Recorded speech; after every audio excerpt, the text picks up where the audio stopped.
You are not the voice in your head. You are the one who listens. Most people live as slaves to their impulses.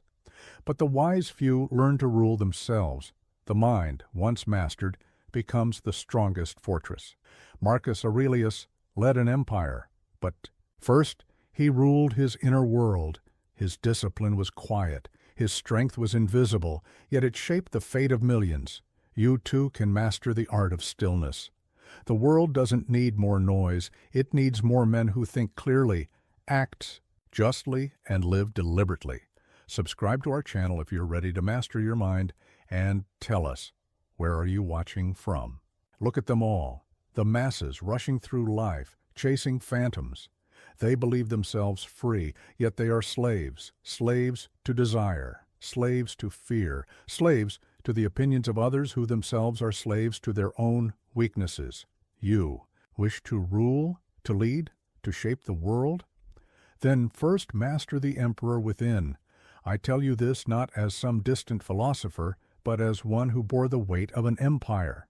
Each morning, as the sun rose over Rome, I faced the same battle you face now, the battle for self-mastery, the war against weakness that rages within every human heart. Most seek control over others, while their own minds run wild like untamed horses. They cannot sit in silence for 10 breaths without their thoughts scattering like leaves in a storm. How can such a person lead? How can they command respect when they cannot command themselves? True power begins in stillness, in the space between impulse and action. This is where emperors are born, not in grand palaces, but in moments of choice. When anger rises and you choose calm, when fear grips and you choose courage, when desire burns and you choose discipline. I learned this truth not from books, but from experience. Every challenge that tested my reign first tested my character. Every external battle was won or lost in the internal arena first. The barbarians at our borders were fierce, but fiercer still were the enemies within. Doubt, pride, attachment to comfort.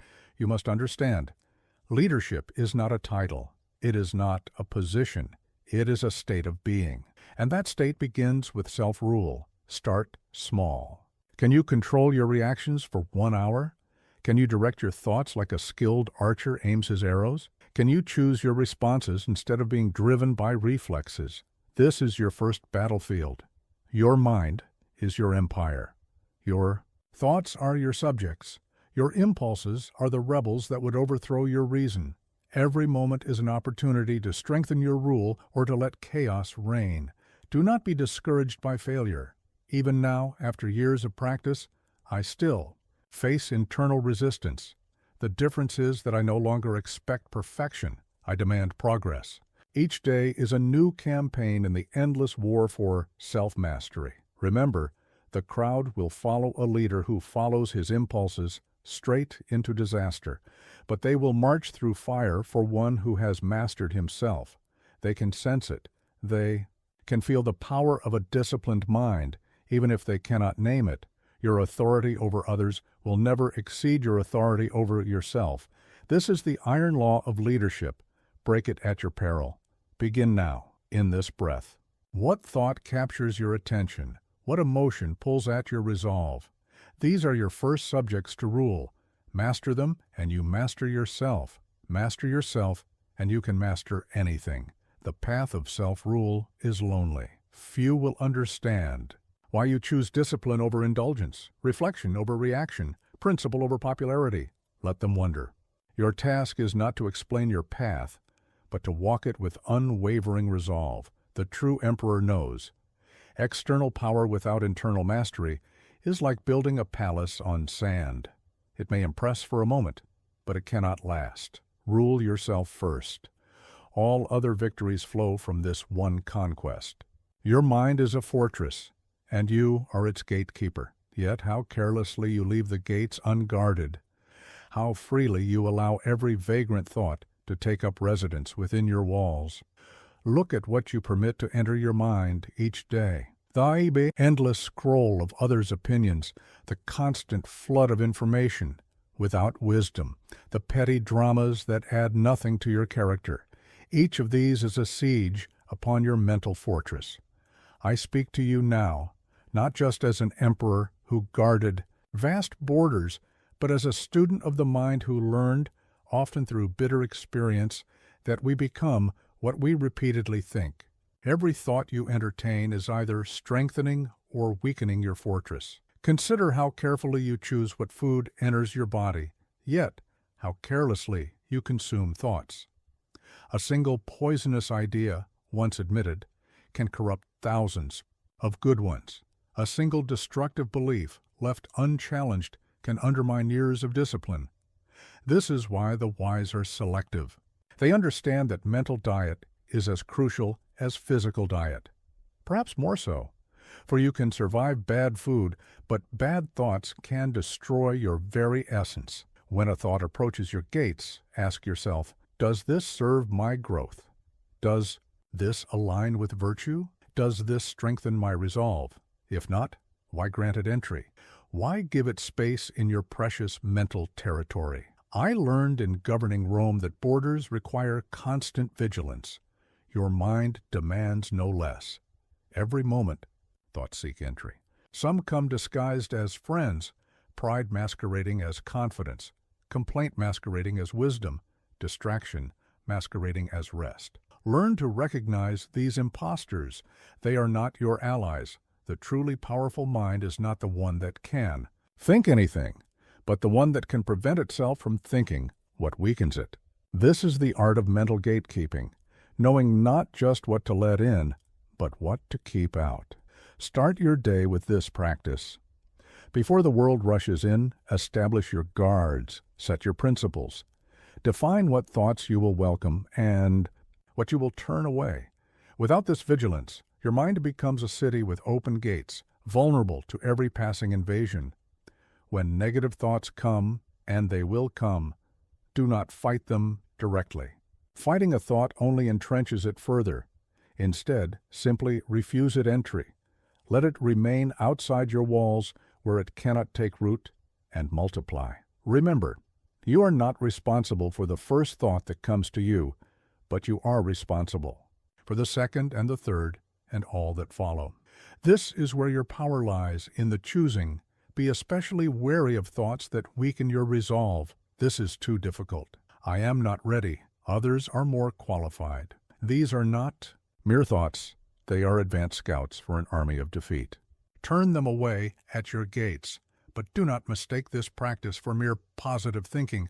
This is not about denying reality or painting false pictures. It is about choosing which aspects of reality deserve your mental energy and attention. The strongest fortress is not the one with the highest walls, but the one with the wisest gatekeeper. You must become this gatekeeper for your own mind. When you master this art, you will find that fewer and fewer things disturb your peace, not because the world has changed, but because you have become selective about what you allow to enter your mental domain. Your thoughts shape your reality. Guard them as you would guard your life, for in truth they are your life, the very substance of your existence. Let your mind be a fortress of strength, not a tavern open to every passerby. Choose your mental company as carefully as you choose your friends, for in the end, you become what you allow in. In the vast sphere of existence, there is but one thing over which you have complete dominion, your judgment in this present moment. Not tomorrow's consequences, not yesterday's choices, only this, the judgment you make right now. This truth eluded me in my early years as emperor. I sought to control outcomes, to bend the future to my will, to change the past through regret. All futile, all sources of unnecessary suffering, until I understood that true power lies not in controlling external events, but in mastering our judgment of them. Consider this carefully. Every moment presents you with something to judge. An event occurs. It is neutral. A person speaks. Their words are neutral. Circumstances arise. They too are neutral. What gives these things power over you is not their nature, but your judgment of them. You say someone has insulted you. That is your judgment. You say an obstacle has ruined your plans. That is your judgment.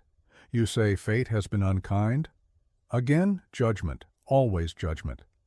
This is not philosophical wordplay. This is practical power of the highest order.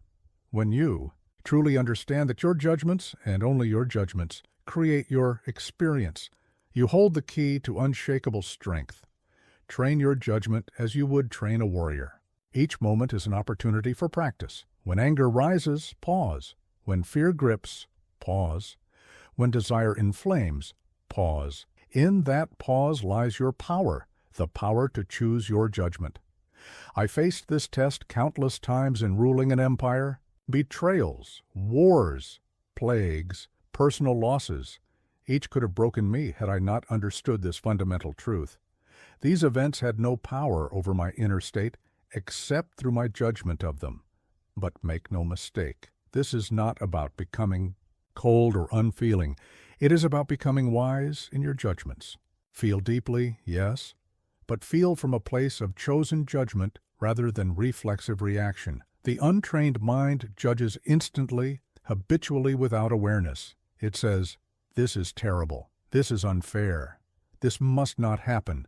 And in those judgments creates its own prison. The trained mind, the mind of a true emperor, judges deliberately. It asks, what is the most useful way to see this? What judgment will serve my growth and the good of others? What perspective reveals the truth rather than merely confirming my fears? This is your real work. Not building empires of stone and steel, but building an unshakable foundation of wise judgment. For without this, all external achievements are built on shifting sand. Practice this art in small things first. When someone cuts ahead of you in line, pause. So when your plans are disrupted, pause. When criticism stings, pause. In that pause, examine your automatic judgment. Is it serving you? Is it true? Is there a wiser way to see this? Your power of judgment is like a blade. It must be sharpened through constant use, yet used with precision and care. Every judgment either strengthens or weakens your character. Choose wisely. Remember, the world will present you with countless situations you cannot control, but it cannot dictate your judgment of those situations. This is your sovereign territory. Guard it well. The mastery of judgment is the highest form of self-rule. For what is an emperor who cannot rule his own mind? What is power over others without power over oneself? Let each moment be your teacher. Let each challenge be your training ground. Your judgment, properly trained, becomes your greatest ally in the quest for true strength. This is the power that cannot be taken from you. This is the freedom that no circumstance can remove. This is the mastery that makes all other forms of mastery possible. Listen carefully, for this lesson cost me years of unnecessary suffering. You are not owed results. The universe has no obligation to fulfill your desires. Your only true entitlement is the right to act with excellence, nothing more. How much anguish springs from this simple misunderstanding. You plant a seed and demand it grow on your schedule. You launch a venture and insist it succeed by your measure. You extend kindness and expect gratitude in return. All of this is folly. I learned this truth not in the comfort of philosophical discourse, but in the harsh reality of imperial rule. How many carefully laid plans crumbled? How many loyal actions were met with betrayal? How many wise decisions led to unforeseen disasters? Yet, in each case, the error was not in the action, but in my attachment to its outcome. Understand this. There is profound power in giving your full effort while surrendering all claim to its fruits. This is not resignation. This is not passive acceptance. This is the highest form of action, pure, uncorrupted by the ego's demands for particular results. Think of the archer who has mastered his craft. He chooses the target with care. He takes his stance with precision. He draws the bow. With perfect form, he releases the arrow with skilled detachment. But the moment the arrow leaves his bow, he has already released any attachment to where it lands. This is your model, but you protest. What about my goals, my dreams, my ambitions? Keep them. Pursue them with all your strength. But understand, that your power lies not in controlling outcomes, but in controlling your actions, your intentions, your responses. I governed an empire, yet how many outcomes could I truly control? The weather that affected our crops, the health of our soldiers, the decisions of our enemies, the timing of natural disasters? None of these. My power lay not in controlling these events, but in responding to them with wisdom and proper action. This is liberation, though few understand it as such. When you release your desperate grip on outcomes, you free yourself to act with greater power, greater clarity, greater wisdom. You no longer waste energy on the futile attempt to control what cannot be controlled. The ordinary person says, I will act virtuously if it brings me advantage. The wise person says, I will act virtuously because it is right, regardless of what it brings me. Do you see the difference? One is a merchant haggling with the universe. The other is a free soul aligned with truth. Practice this detachment in small things first. Write your best work, then release all attachment to how it's received. Give your finest effort in your training, then let go of the specific results. Offer your deepest insights in a conversation, then surrender any need for agreement or validation. Watch what happens when you do this consistently. Your actions become clearer, stronger, more decisive. Why? Because you're no longer clouded by anxiety about results.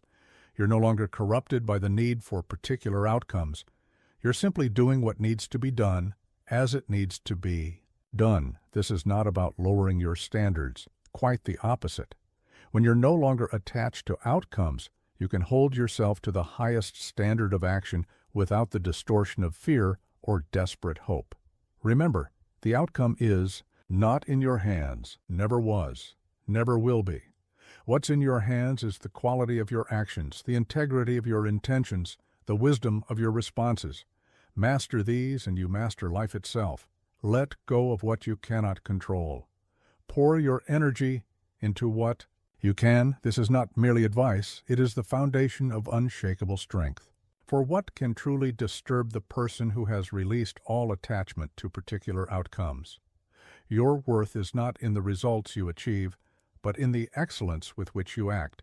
Your legacy is not in the victories you accumulate, but in the wisdom with which you respond to both victory and defeat. Act with excellence, then step back.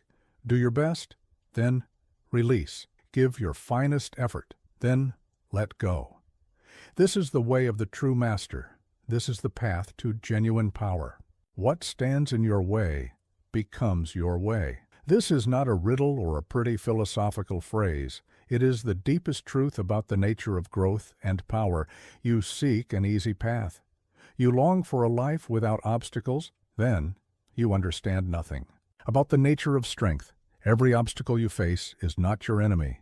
It is your trainer. Every resistance you encounter is not your burden. It is your teacher. Let me share with you what the pressures of empire taught me. The very things that seem to block your path are, in fact, the path itself.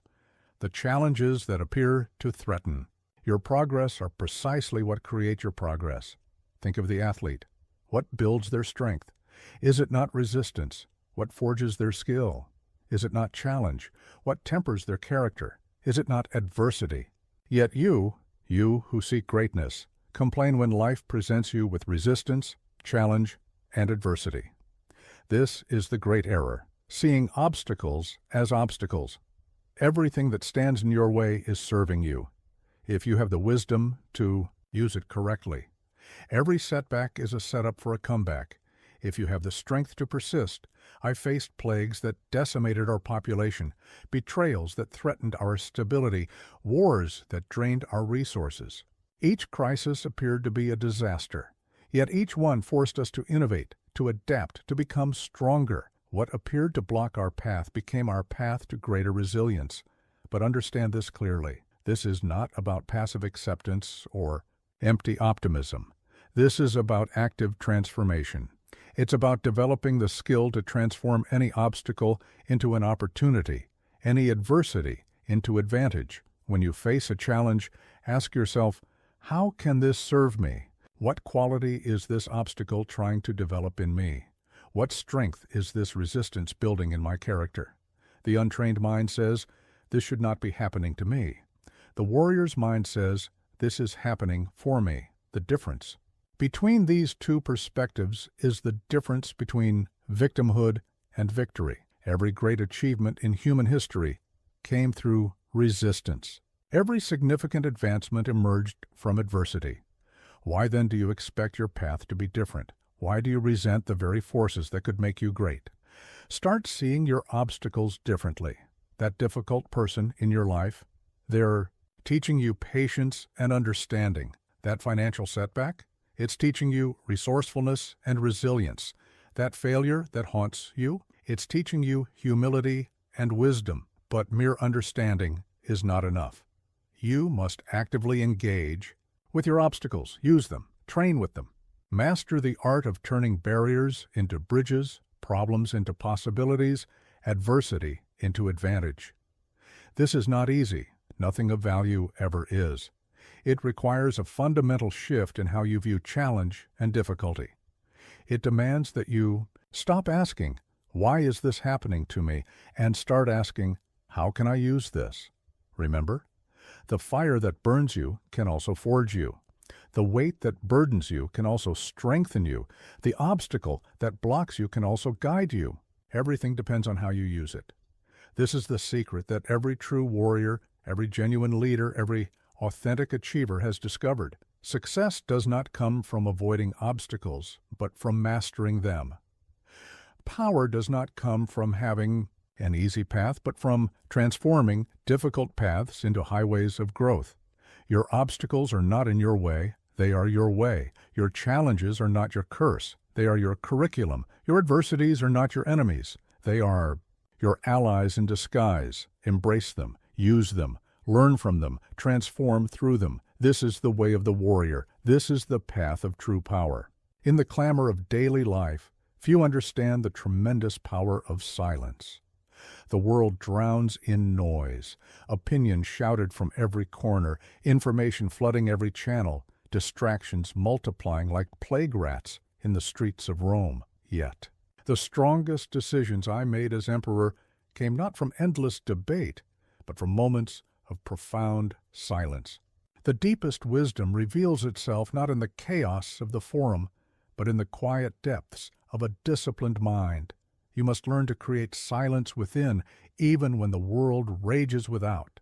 This is not escape. It is preparation. This is not withdrawal. It is strategic retreat for greater advance. Think of the general who steps away from the battlefield to survey the entire war. Think of the artist who steps back from the canvas to see the whole composition. Think of the archer who finds perfect stillness before releasing the arrow. This is the power of strategic silence. But let me warn you, true silence is not merely the absence of noise. It is a positive force, an active state of being. Many sit in quiet rooms, yet remain trapped in mental chaos. Their bodies are still, but their minds race like chariots in the Circus Maximus. To achieve real silence, you must first understand its purpose. You retreat into silence not to hide from reality, but to see it more clearly, not to escape decisions, but to make better ones, not to avoid action, but to ensure your actions spring from wisdom rather than reaction. I developed this practice early in my reign. Each morning, before the demands of empire crashed upon me like waves, I would find silence. In this space, I could examine my thoughts without attachment, review my principles without distraction, and align my coming actions with eternal truths. You protest, I have no time for silence. My life is too busy, too demanding. I say to you, you have no time to skip this practice. The busier your life, the more essential your periods of silence become. The more responsibility you carry, the more vital your quiet moments of reflection are. Begin small. Can you find 5 minutes of true silence each morning? Not 5 minutes checking messages. Not 5 minutes planning your day. 5 minutes of genuine stillness, of pure presence, of complete silence. In these moments of silence, practice this. Let each thought arise without following it. Let each worry surface without engaging it. Let each distraction appear without pursuing it. Watch the contents of your mind as you would watch clouds pass across the sky, without attachment, without judgment. This is not idle meditation. This is warrior's practice. In silence, you develop the clarity that chaos cannot touch. In stillness, you build the strength that noise cannot disturb. In quiet, you forge the wisdom that confusion cannot corrupt. Remember, every great achievement in human history began in silence, in the quiet moment when someone dared to think deeply, to question boldly, to imagine freely. Your periods of silence are not empty time. They are the foundation of your power. But beware the counterfeit silence of mere distraction. Many today mistake numbness for peace, entertainment for rest, distraction for stillness. True silence demands courage. It requires you to face yourself without filters, without excuses, without escape. As you develop this practice, you will notice something remarkable. The external noise begins to lose its power over you. The world's chaos no longer penetrates your core. You develop what I call the quiet center, the unshakable stillness that remains steady even in life's storms. You use your periods of silence to examine your principles. Are you living according to your highest truth? Review your actions. Have you been ruled by wisdom or reaction? Clarify your purpose. Are your efforts aligned with your deepest values? Reset your perspective. Are you seeing reality clearly or through the lens of temporary emotions? The silence I speak of is not weakness. It is power in its purest form. It is not passivity. It is the source of all meaningful action. It is not emptiness. It is fullness beyond measure. Learn to love these moments of silence. They are your fortress in a noisy world, your clarity in confusion, your strength in chaos. The deeper your silence, the more powerful your actions become. Let others chase noise and distraction. You know better. You understand that in silence lies the seed of all achievement, all wisdom, all true power. Cultivate this silence as carefully as you would cultivate any other source of power. For in the end, it is not the loudest voice that prevails, it is the clearest. And clarity comes only through silence. Let us speak of emotion, that great fire that both powers and threatens to consume the human spirit. Many philosophies would have you suppress all feeling, become like stone. Others would have you surrender to every passion, become like a leaf in the wind. Both are paths of weakness. The truth is this: emotions are neither good nor bad.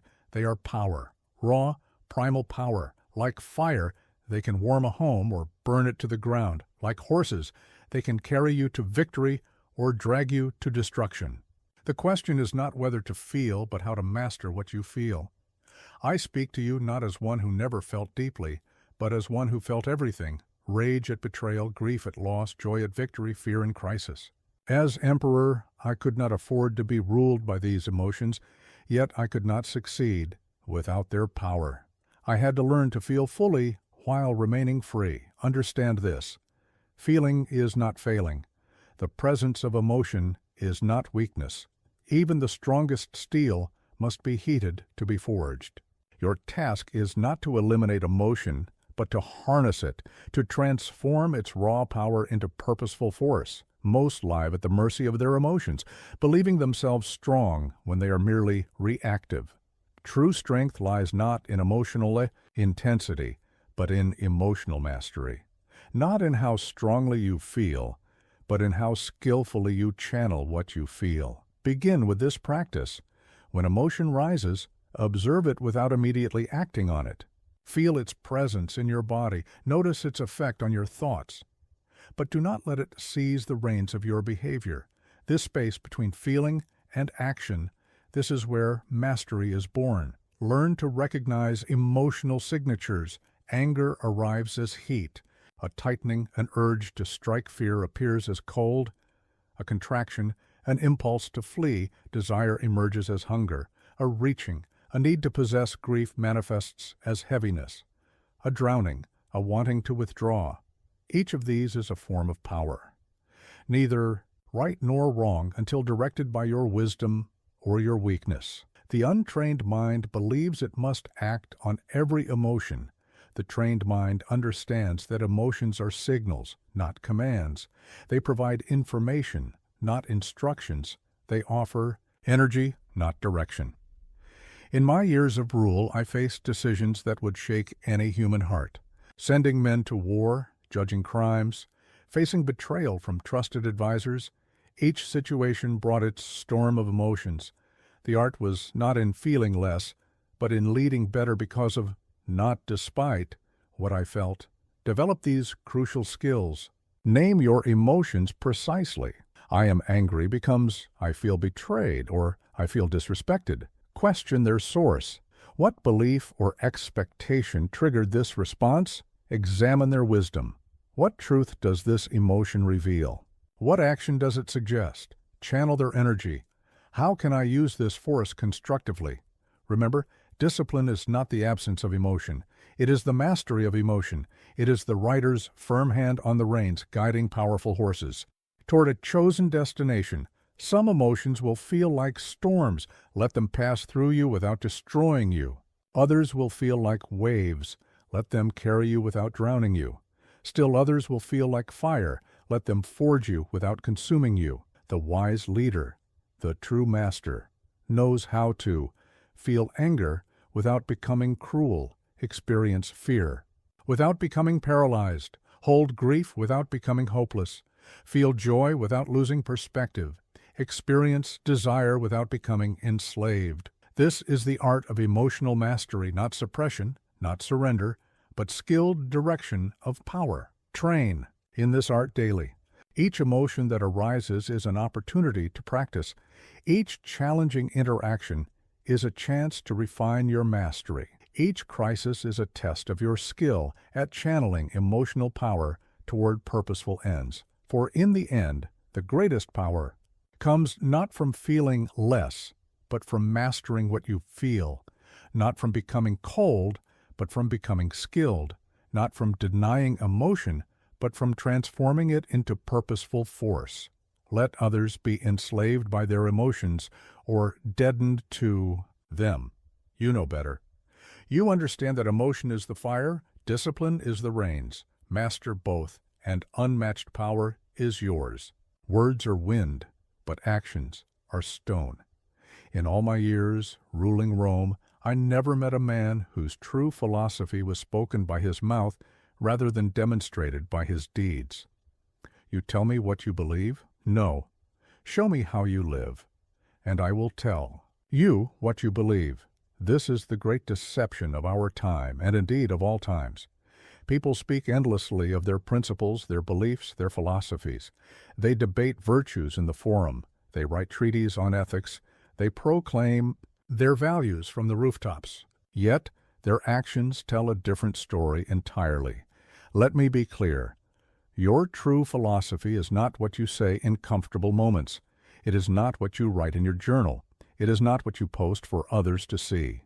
Your true philosophy is revealed in how you behave when no one is watching, what you do when under pressure, how you treat those who can offer you nothing, where you place your attention when you're free to choose what you sacrifice for and what you protect. At all costs, I learned this lesson not in the study of philosophy, but in the crucible of leadership. As emperor, I saw countless advisors who spoke eloquently of courage, yet fled at the first sign of danger. I witnessed senators who preached virtue while practicing vice. I observed philosophers who taught detachment while clinging desperately. To status, the gap between proclaimed philosophy and lived philosophy is where all human weakness resides. You say you value wisdom? Show me your reading habits when you're tired. Show me what you think about in your free moments. Show me how you seek counsel when confused. You claim to value courage. Show me your behavior in the face of loss. Show me your actions when your position is threatened. Show me your words when speaking truth costs you something. You speak of self-discipline. Show me your daily habits when no one is keeping score. Show me your choices when pleasure beckons. Show me your persistence when progress is slow. This is not about perfection.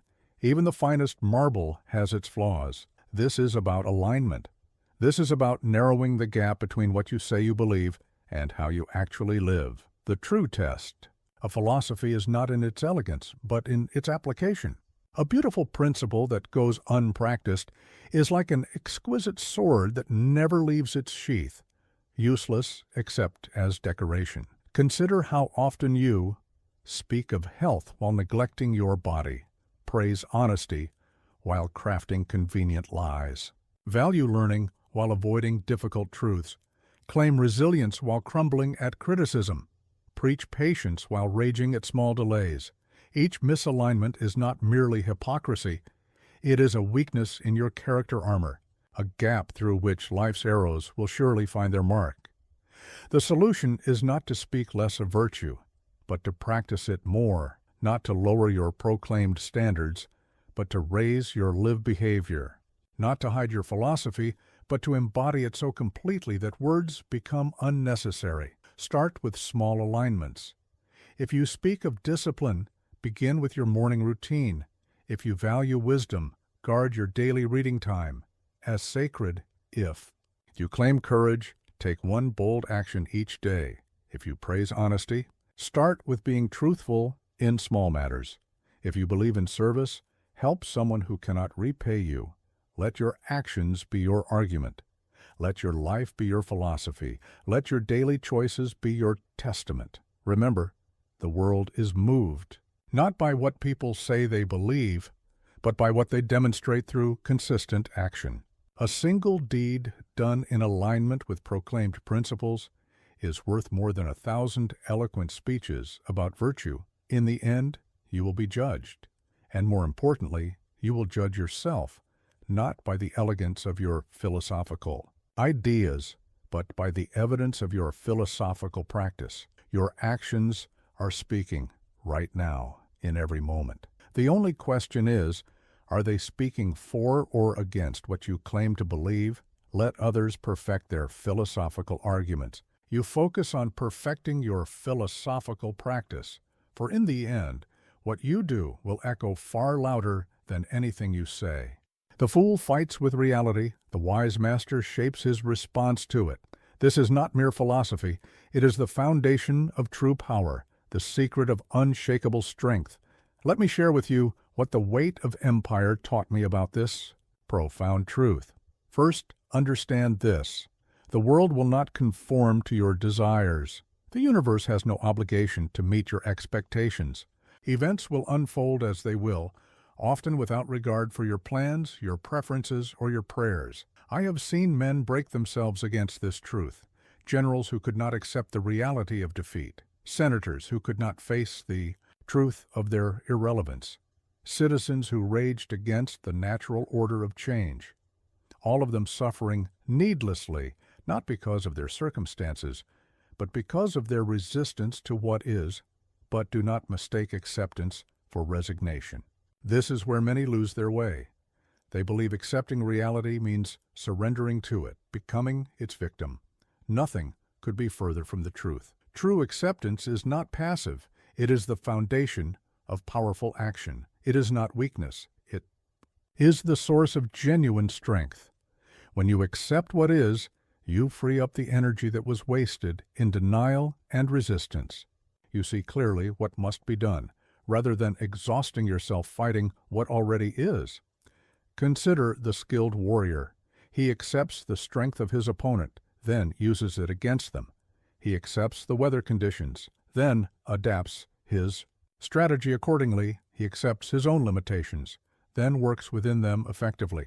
He accepts the chaos of battle, then finds opportunity within it. This is your model. This is the path of power. During my reign, I faced plagues, betrayals, wars, and personal losses. Each time, the same principle proved true. My power lay not in denying these realities, but in accepting them fully and responding with honor. Formula is simple, though its execution demands everything.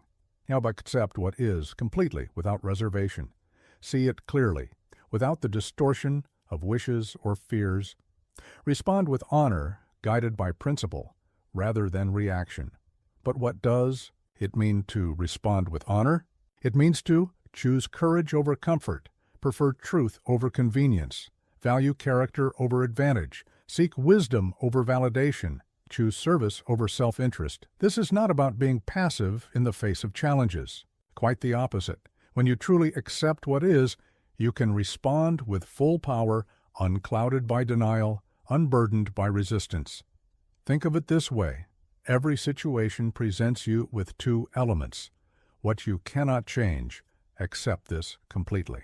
What you can influence, focus your energy here. Most waste their strength fighting what cannot be changed, leaving them weak when it comes to affecting what they could actually influence. This is backwards. This is folly. The practice is this. When faced with loss, accept it, then focus on what remains. When faced with change, accept it, then shape its direction.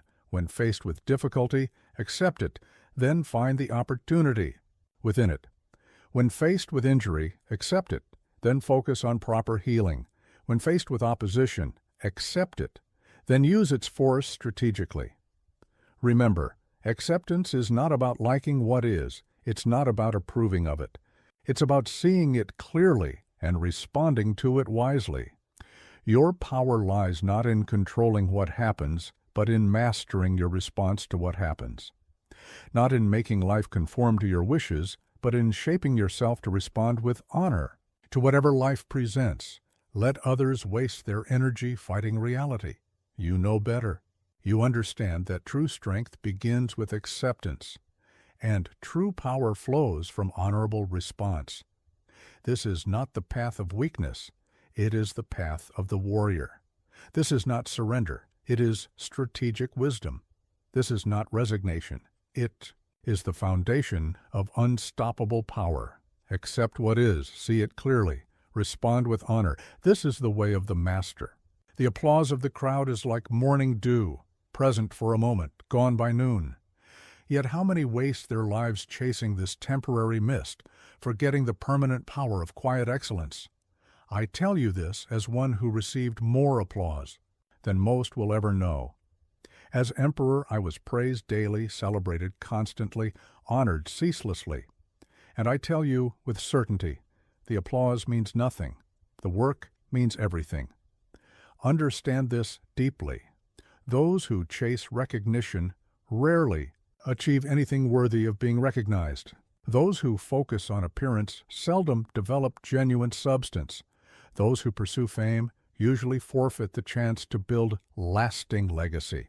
The true master focuses on the quality of their work, not its reception, the depth of their character, not its reputation, the integrity of their actions, not their acknowledgement, the value they create, not the praise they receive, the truth they serve, not the attention they attract. I learned this lesson through the burden of power.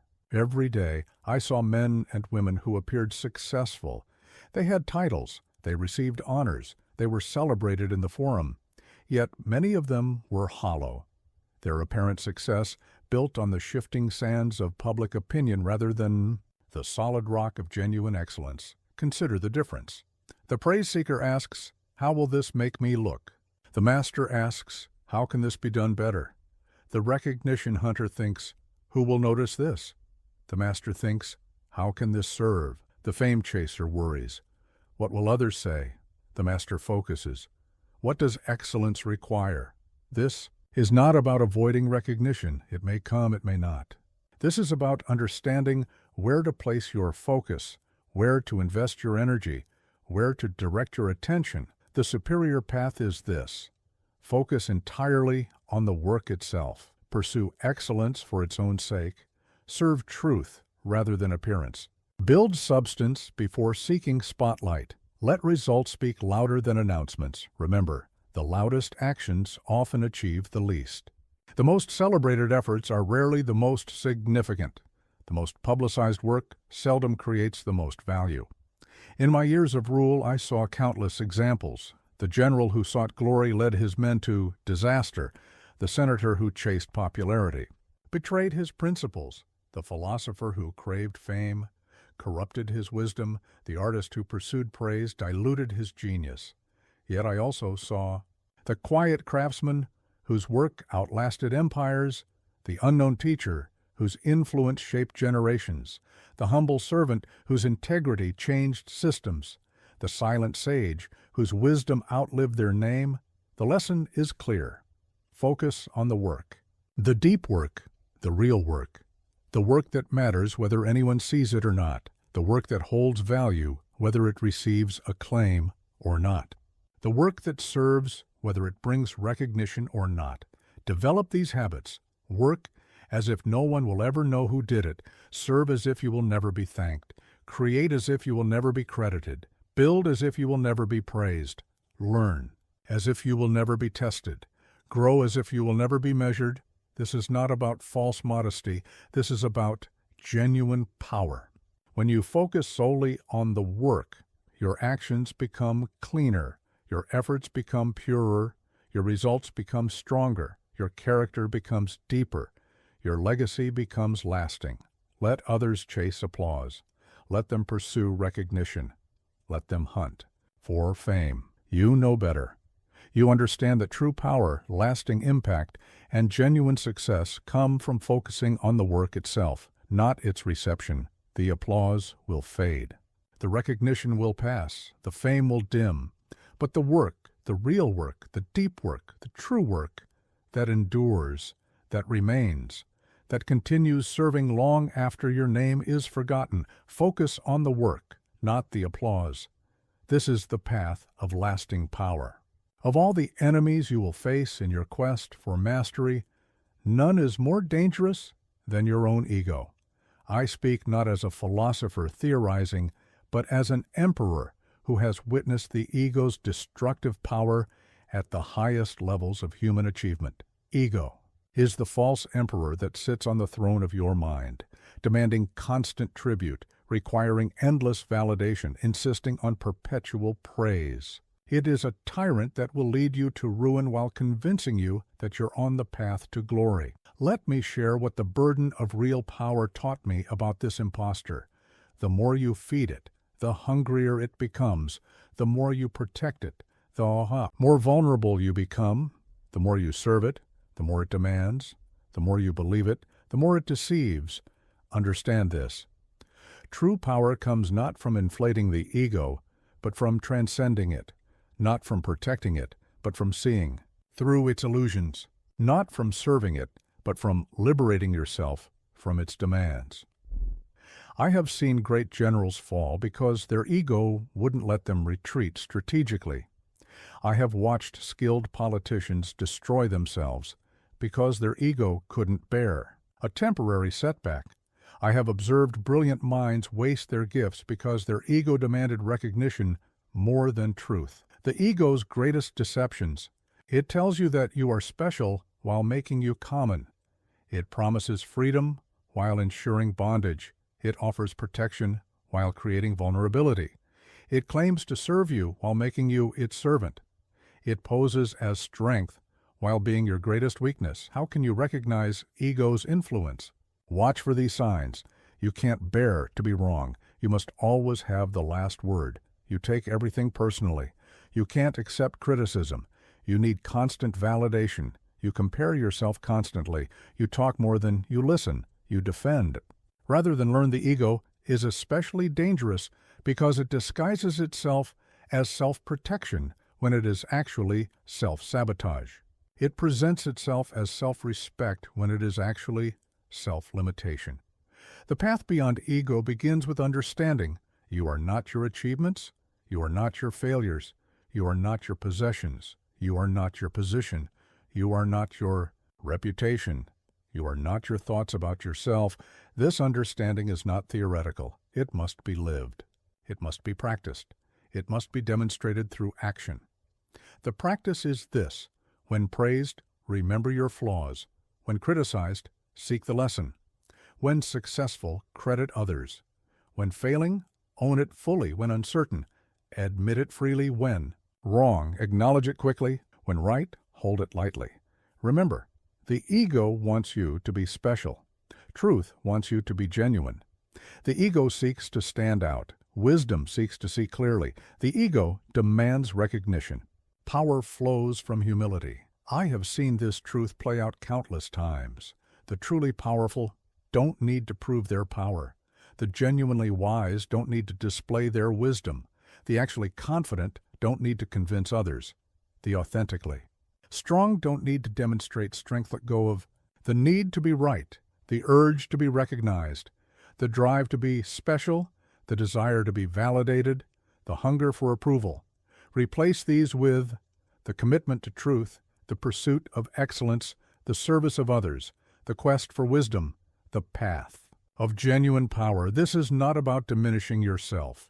This is about freeing yourself, not about becoming less, but about becoming more genuine. Not about surrendering power, but about accessing real power.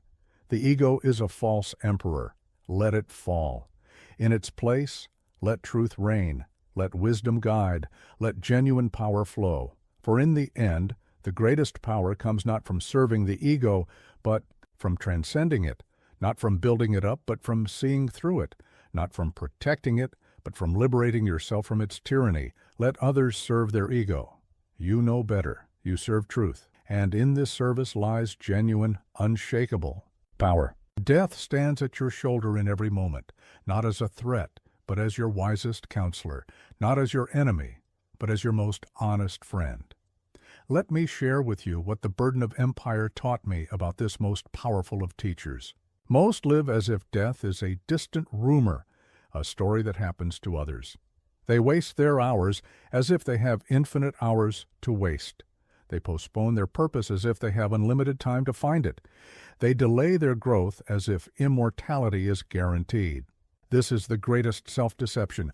I tell you this as one who sat upon the throne of Rome, who commanded legions, who held power over millions. None of it granted me a single extra breath. Death visits the emperor's palace as freely as the beggar's alley. It respects no title, acknowledges no achievement, bows to no power. But here is the profound truth. This is not a morbid reflection.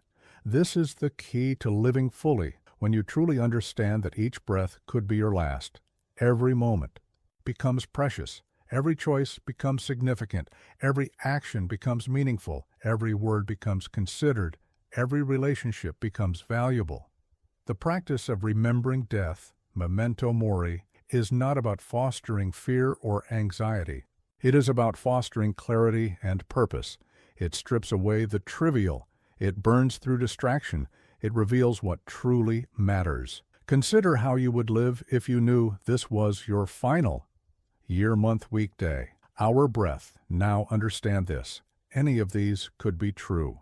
This is not philosophy. This is reality. The power of this understanding transforms everything. Petty grievances fade, meaningless pursuits drop away, false priorities reveal themselves. True values emerge clearly, essential actions become obvious. Witness this transformation countless times. Soldiers facing battle found courage they never knew they had. Leaders confronting crisis discovered wisdom they didn't know they possessed. Ordinary people facing mortality revealed strength that amazed even themselves.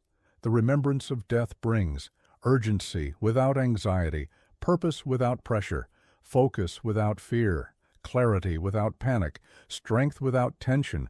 But this must be more than intellectual understanding. It must become living practice.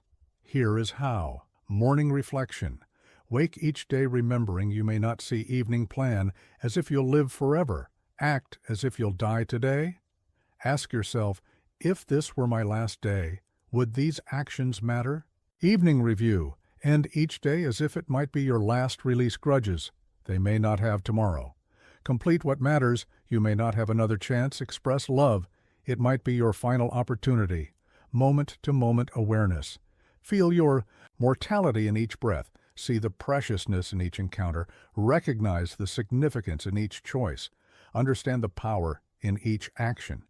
This practice reveals essential truths. Time is not money. It is life itself. Energy is not unlimited. It is precious. Relationships are not guaranteed. They are gifts. Purpose is not future. It is now. Growth is not optional.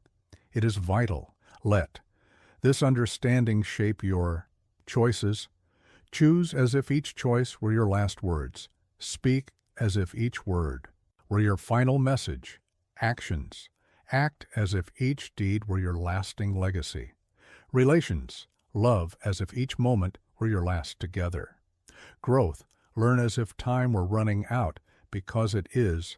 But remember, this is not about living in fear of death. It is about living fully because of death, not about dreading the end, but about using its certainty to eliminate the trivial and emphasize the essential. Death is the ultimate teacher because it eliminates procrastination, it focuses priorities, it clarifies values, it energizes purpose, it deepens appreciation, it strengthens resolve, it purifies action. Let others live in denial of their mortality. You know better. You understand that death is not your enemy. It is your advisor, not your foe. It is your focus, not your terror. It is your teacher, memento mori. Remember death, not to fear it, but to use it, not to dread it, but to let it make you more alive.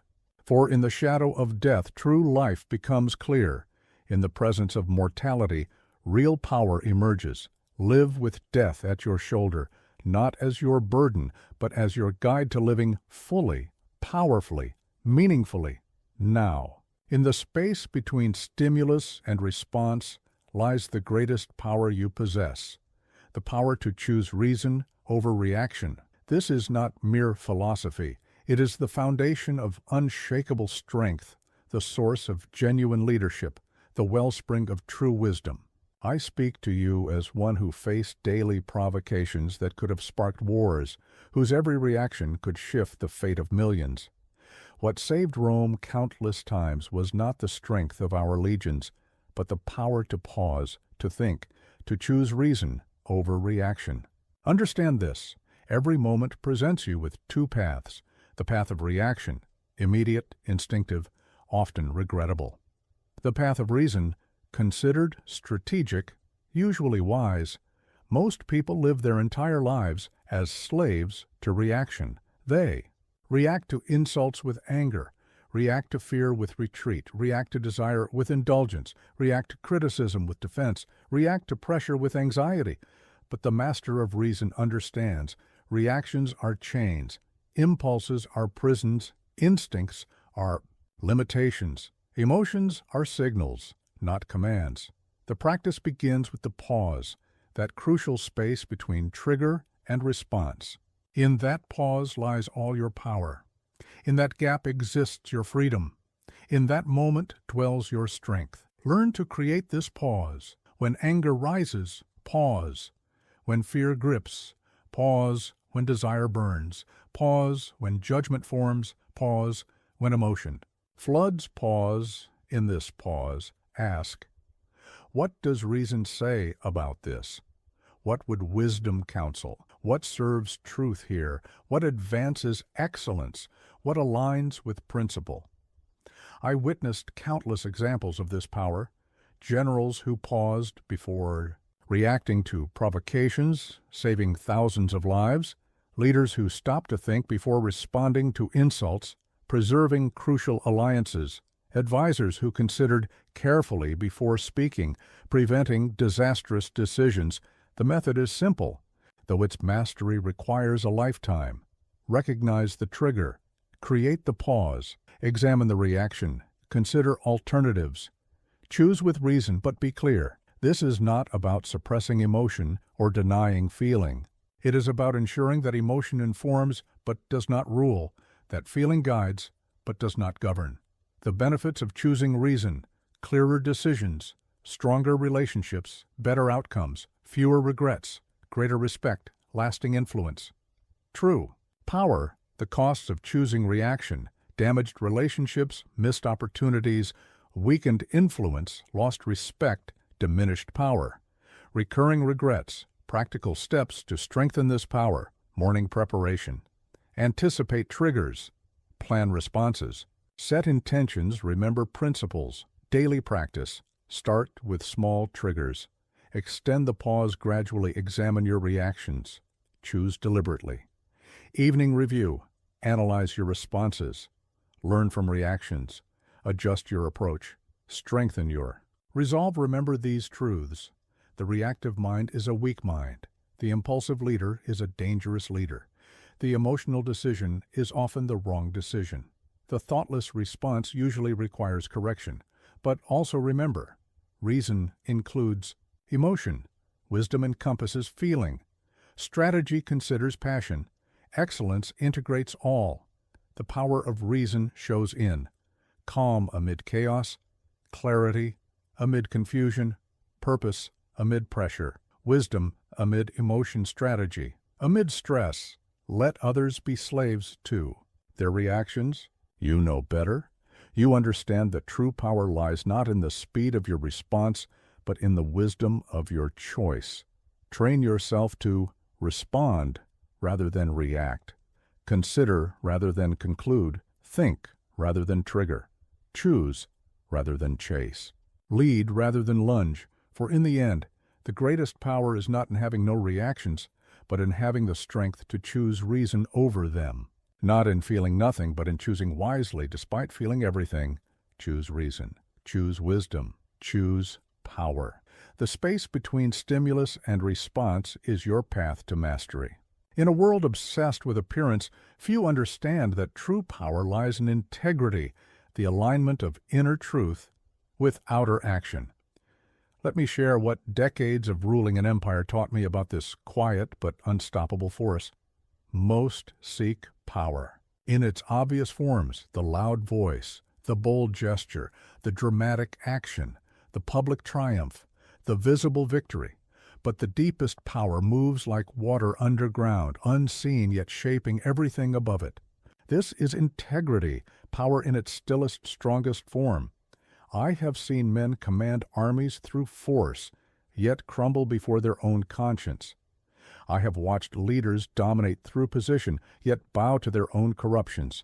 I have observed rulers control nations through fear, yet become slaves to their own deceptions. Understand this. Integrity is not merely moral behavior. It is not simply doing what's right. It is the complete alignment of thought with truth, word with thought, action with word, being with doing.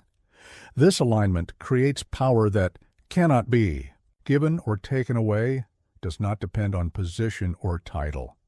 Remains steady in all circumstances, grows stronger through challenge, builds rather than depletes. The signs of integrity's power: you fear no revelation because you live in truth. You need no script because you speak what you live. You require no defense because your actions align with your words. You seek no validation because you stand on principle. You fear no loss because you own your character, but make no mistake. This power comes at a price. Sometimes you must stand alone. Often you must choose the harder path. Frequently you must sacrifice advantage daily. You must reject expedience. Constantly you must resist compromise. I learned these costs personally. When telling hard truths cost alliances. When keeping promises meant losing opportunities. When standing on principle meant facing opposition. When choosing right meant sacrificing easy wins. Yet each cost paid strengthened this quiet power. Each sacrifice made the foundation stronger. Each difficult choice built deeper trust. The practice of integrity demands absolute self-honesty. Face your motives. Acknowledge your fears. Accept your limitations. Own your mistakes. Confront your weaknesses. Consistent alignment. Think what is true. Speak what you think. Do what you speak. Be what you do. Live what you believe. Unwavering adherence. Keep small promises. Honor daily commitments. Maintain standards privately. Hold principles under pressure. Stand firm in silence. Remember, integrity's power shows not in dramatic moments, but in the small choice when no one is watching. The quiet stand when it would be easier to bend. The firm no when yes would bring advantage. The honest admission when concealment would be simpler. The kept promise when breaking it would be convenient. This power grows through every private victory over expedience, every quiet choosing of truth over advantage, every silent standing on principle, every unseen moment of staying true, every hidden instance of keeping faith. The benefits may not be immediate, but they are inevitable. Trust deepens, influence grows, respect solidifies, character strengthens, power increases, but these cannot be the motivation. Integrity pursued for advantage becomes manipulation. Power sought through principle becomes pretense. The way of integrity is this: choose truth because it is true. Stand on principle because it is right. Keep faith because it is worthy. Maintain standards because they matter. Live aligned because it is whole. Let others seek power through. Position manipulation, force drama. Display you know better. You understand that the deepest power flows from complete alignment, unwavering truth, consistent character, quiet strength, steadfast principle. For in the end, position fades, manipulation fails, force creates resistance, drama exhausts, display empties. But integrity builds, grows, deepens, strengthens, endures. This is power in its purest form. This is strength that cannot be taken away. This is influence that needs no announcement. This is leadership that works even in silence. Choose integrity, not for advantage, not for recognition, not even for success. Choose it because it is the only way to be whole, the only path to lasting power, the only road to genuine peace. Let others chase the appearance of power. You hold its essence. Let others seek the sound of strength. You embody its silence. Let others pursue the show of leadership. You practice its substance. For in the end, integrity is not the path to power. It is power itself, in its stillest, strongest, most unshakable form. Pain is inevitable. Suffering is optional.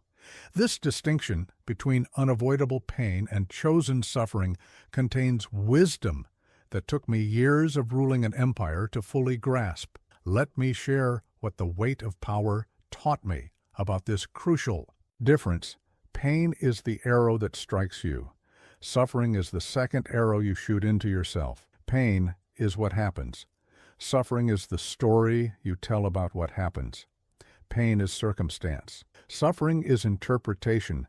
Most people never learn this distinction. They turn pain into persecution, transform hurt into hatred, convert loss into lasting damage, make temporary pain into permanent suffering, allow natural wounds to become eternal scars. Understand this deeply. Pain will visit you. It is part of the human experience. But suffering, that is your choice, your creation, your contribution to your own experience. I witnessed this truth countless times. Two soldiers receiving the same wound. One grows bitter, one grows stronger. Two leaders facing the same defeat. One collapses, one learns. Two people experiencing the same loss. One becomes trapped, one becomes transformed. The difference lies not in the pain, but in the response to it. Here is the way of the Master. Accept pain fully. Don't deny it. Don't minimize it. Don't hide from it. Don't pretend about it. Don't fight against it. Reject suffering completely. Don't amplify the pain. Don't create stories around it. Don't extend it unnecessarily. Don't identify with it. Don't use it as an excuse. The practice requires you to feel pain without becoming it, experience difficulty without making it an identity, face challenges without making them permanent, handle setbacks without turning them into stories, deal with hurt without creating suffering. Remember these distinctions. Pain is an event. Suffering is a narrative. Pain has a beginning and end. Suffering is endless, by choice. Pain is natural. Suffering is optional. Pain is situational. Suffering is mental. Pain is inevitable. Suffering is voluntary. The method is this: when pain arrives, acknowledge it clearly, feel it fully, accept it completely. Understand its nature, know its impermanence. Watch for sufferings. Additions: this shouldn't happen to me. This isn't fair. This will never end. This ruins everything. This makes me a victim. Choose your response. Accept without adding, feel without amplifying, experience without extending, learn without lingering, grow without grasping. I learned this through personal losses that could have become eternal grievances, public defeats that could have become lasting shame, private betrayals that could have become permanent barriers, physical pains that could have become identity markers, emotional wounds that could have become character definitions. The power. In this understanding, you can face anything without becoming bitter. You can experience loss without becoming lost. You can feel pain without becoming broken. You can meet difficulty without becoming defined by it. You can handle hurt without creating harm. Practical steps. Morning preparation. Accept that pain may come. Commit to feeling without adding. Remember the difference between pain and suffering. Set intention to respond without creating stories. During pain, stay present with the actual experience. Watch for mental additions. Notice narrative creation. Choose conscious response. Maintain perspective. After pain, review your response. Learn. Without lingering, extract wisdom. Without extending hurt, release without resistance. Move forward without maintaining suffering. Remember, pain can be a teacher if you don't turn it into an enemy. Difficulty can strengthen you if you don't make it. And identity challenges can grow you if you don't create stories about them. Hurt can heal if you don't hold on to it. Wounds can close if you don't keep them open. Let others fight against pain. Create endless suffering. Hold on to hurt. Maintain misery. Choose bitterness you know better. You understand, pain is natural. Let it come. Pain is temporary. Let it flow. Pain can teach. Let it instruct. Pain will pass. Let it go. Pain is enough. Don't add suffering, for in the end, pain is part of life. Suffering is optional. Growth is possible. Wisdom is available. Choice is always yours. Accept pain. Reject suffering. This is the path of true strength. Victory without virtue is defeat in disguise. I tell you this not from books or theory, but from witnessing countless victories that destroyed their victors and apparent defeats that elevated those who maintained their virtue through them. As emperor, I saw it repeatedly. Generals who won battles but lost their honor. Politicians who gained power but lost their principles. Leaders who achieved goals but abandoned their values. Warriors who seized territory but surrendered their character. Merchants who acquired wealth but forfeited their integrity. Each of these victories was actually a defeat, though few had the art, wisdom to recognize it as such. Understand this deeply. The only true victory is the triumph of virtue over expedience, of principle over advantage, of character over conquest. All else is merely temporary success, wrapped in permanent loss. The fundamental truth is this: victory without virtue fades. Victory through virtue endures. Victory over others is temporary. Victory over yourself is permanent. Victory at any cost costs everything. But let me be clear about virtue. It is not weak moralism, empty platitudes, rigid rules, public performance, convenient convenience. True virtue is strength in its purest form, power in its highest expression, excellence in human character, wisdom in daily action.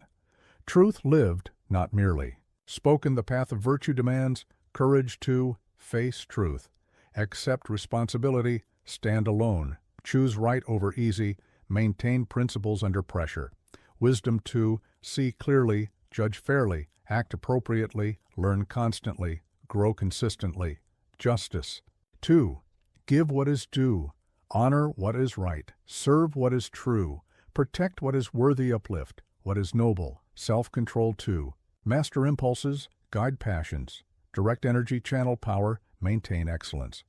Remember, every situation offers two paths: the path of victory at any cost, the path of victory through virtue. The first path might bring you temporary success, fleeting advantage, momentary gain, surface power, hollow achievement. The second path guarantees lasting strength, enduring influence, real power, true achievement, genuine growth. I have seen the difference play out countless times. In war, where virtuous defeat served Rome better than dishonorable victory.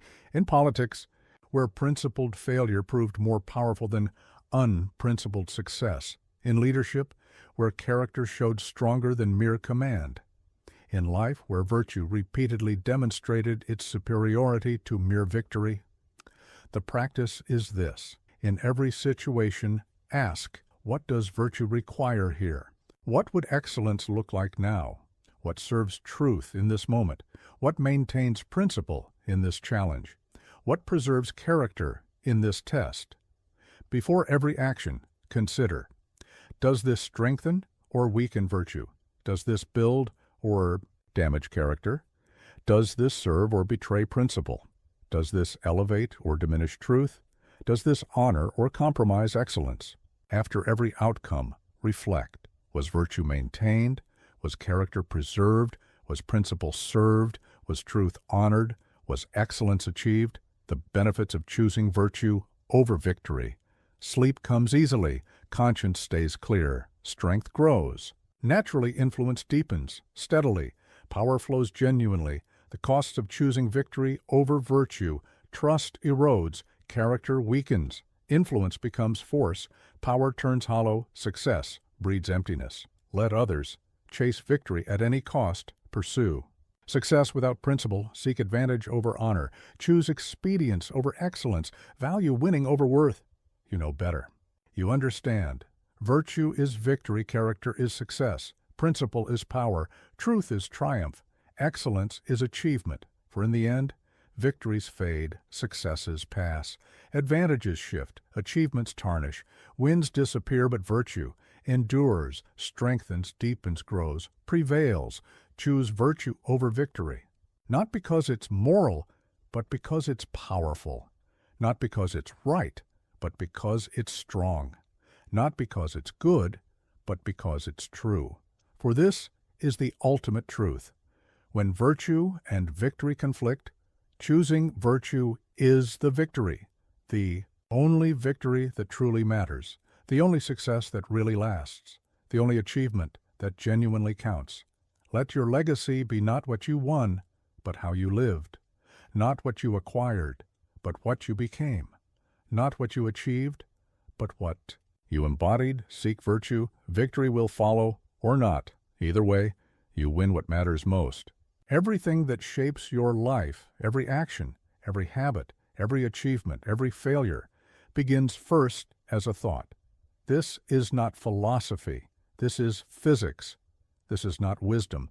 This is mechanics. This is how human beings operate, whether they understand it or not. I share this not from meditation in peaceful gardens, but from governing an empire where every decision, every policy, every war, and every peace began in the realm of thought before manifesting in the world of action. Understand this deeply. Thoughts become beliefs. Beliefs become attitudes. Attitudes become actions. Actions become habits. Habits become character. Character becomes destiny. Most people never grasp this sequence. They try to change actions while maintaining old thoughts, attempt to build habits while feeding contrary beliefs, seek to develop character while harboring destructive attitudes, hope to shape destiny while neglecting mental discipline. This is like trying to redirect a river while ignoring its source. The master understands. Control of thought is control of life. Mastery of mind is mastery of destiny. Command of thinking is command of being.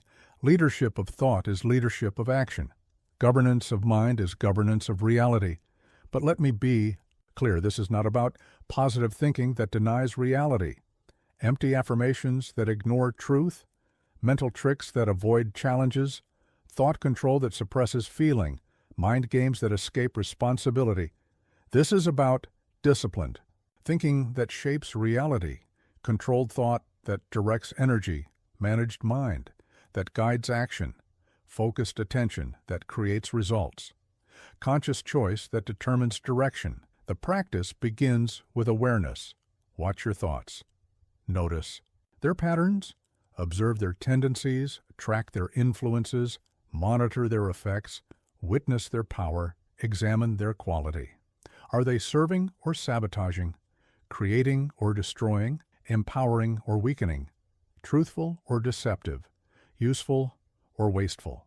Direct their flow, choose their focus, guide their direction, shape their content, control their intensity, determine their duration. I learned these principles through military campaigns won or lost in the mind before the battlefield, political victories, achieved or surrendered in thought before action, personal battles decided in mental arena, before physical contest, leadership challenges resolved in cognitive space before practical application. The method is this: morning discipline, set mental direction, choose thought themes, establish mental guards, define thought boundaries, create mental focus, daily practice, monitor thought patterns, correct mental drift, maintain thought discipline, adjust mental course, reinforce mental strength. Evening, review, examine thought quality, evaluate mental patterns, assess thought effectiveness, plan mental adjustments,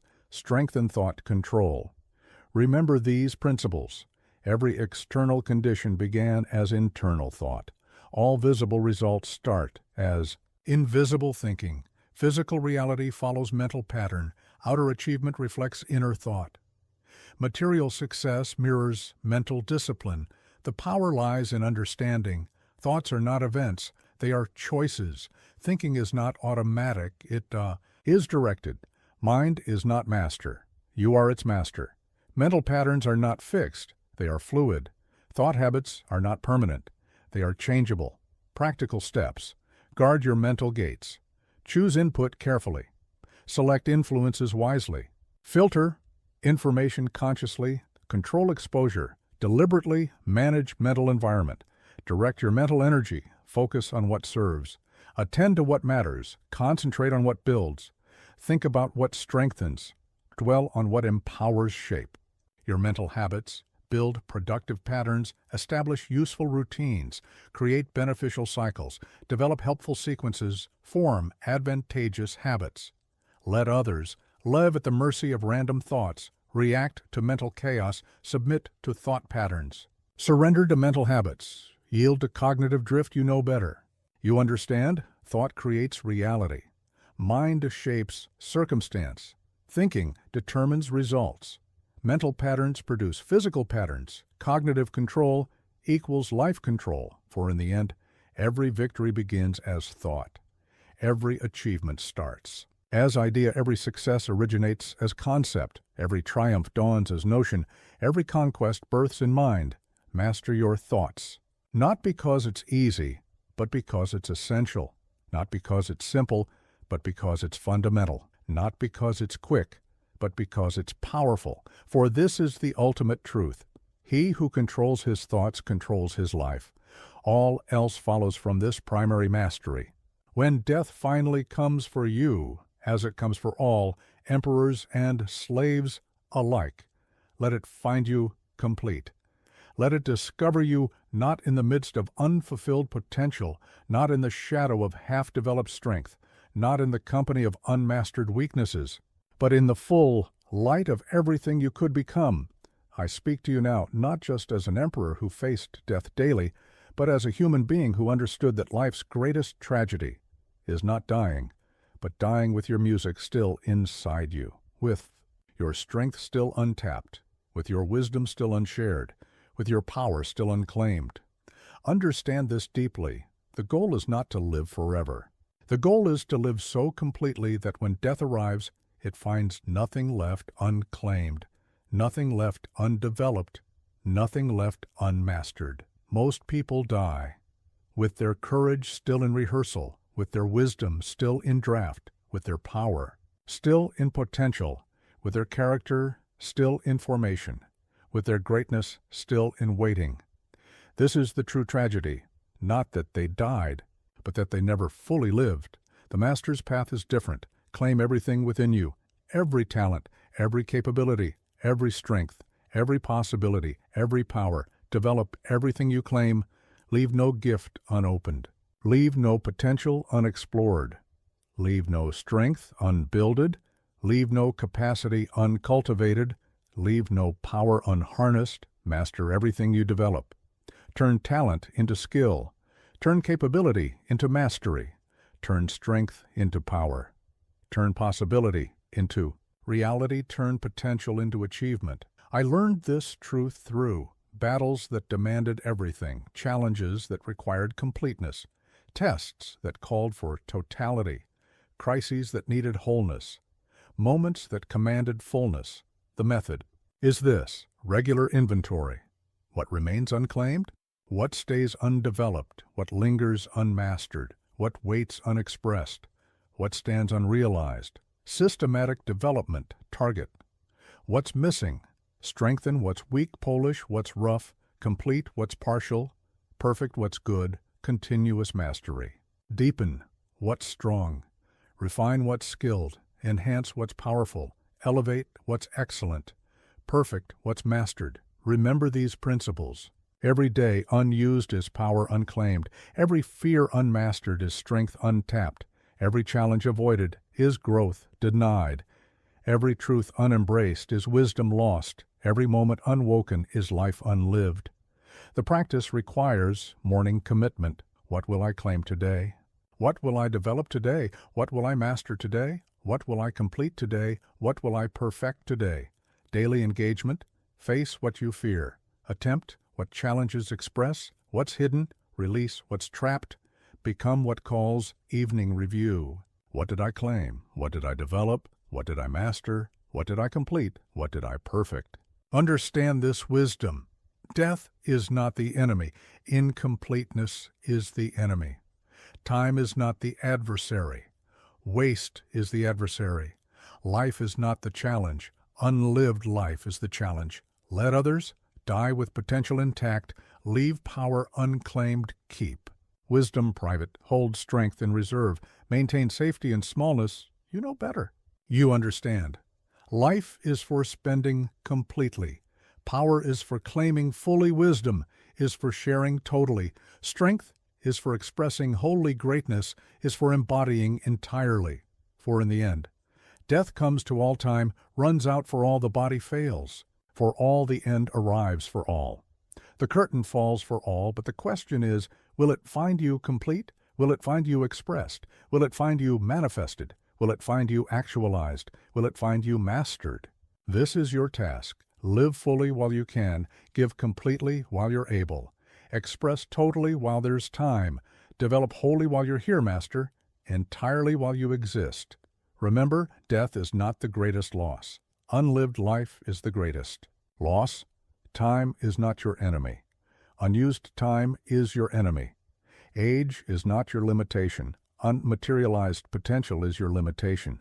When death comes, let it find you, in the midst of mastery, at the peak of power, in the fullness of expression, at the height of giving, in the completeness of living. Die with nothing left unspoken, nothing left ungiven, nothing left undone, nothing left unexpressed, nothing left unmastered, for this is the ultimate victory, not over death, but over life unlived, not over time, but over time wasted, not over the end, but over incompleteness. Let death find you complete. Let it discover you whole. Let it meet you mastered. This is not morbid thought. It is the ultimate celebration of life. This is not dark contemplation. It is the brightest illumination of purpose. Live so completely that death becomes not an interruption, but a completion. Not an ending, but a finale. Not a tragedy, but a triumph. Master everything. Express everything. Become everything. Leave nothing unclaimed, nothing undeveloped, nothing unmastered. This is the way of the true emperor, not just of Rome, but of life itself.